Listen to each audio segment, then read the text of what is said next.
Welcome to the hard way to do this. We are making a flip-flop out of this template that is part of the books. Alright, do this so I'm not super shaky. You can go ahead and cut out your template. It doesn't matter right or left, just kind of mix it up among the children. It might be a good lesson to compare the two next to each other side by side from the results. And that'll allow them, again, to see that orientation of the shape, which is a lovely math, Common Core math standard. So the shape is something besides that. Now I found that this is best with a pencil. And as you can see, we barely fit this half sheet. These half sheets are available at most craft stores. If you want to use get a bigger shoe, you can go ahead and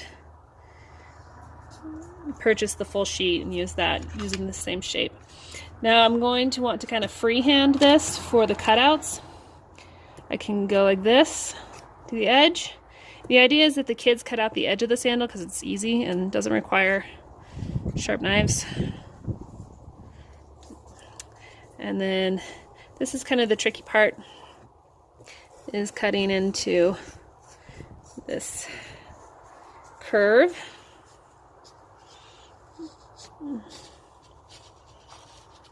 So I went ahead and pre-cut those, so those are ready. And now all the kids have to do is cut around the outside. Of course, I forgot the handy little thing at the bottom, which needs to belong on this template. And that is here. Now all this is very complicated. The other solution is to go ahead and get these, which I found at the Dollar Tree. The pedicure in the health and beauty section, that's where they are. And so then how the shoe works is the kids help cut this out. Really try and emphasize not cutting this section.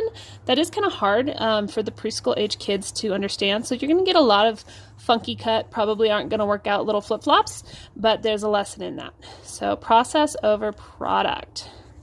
And then, I don't have them here, but you can get little puffy beads and go ahead and put those so that as the children finish, they have something to do.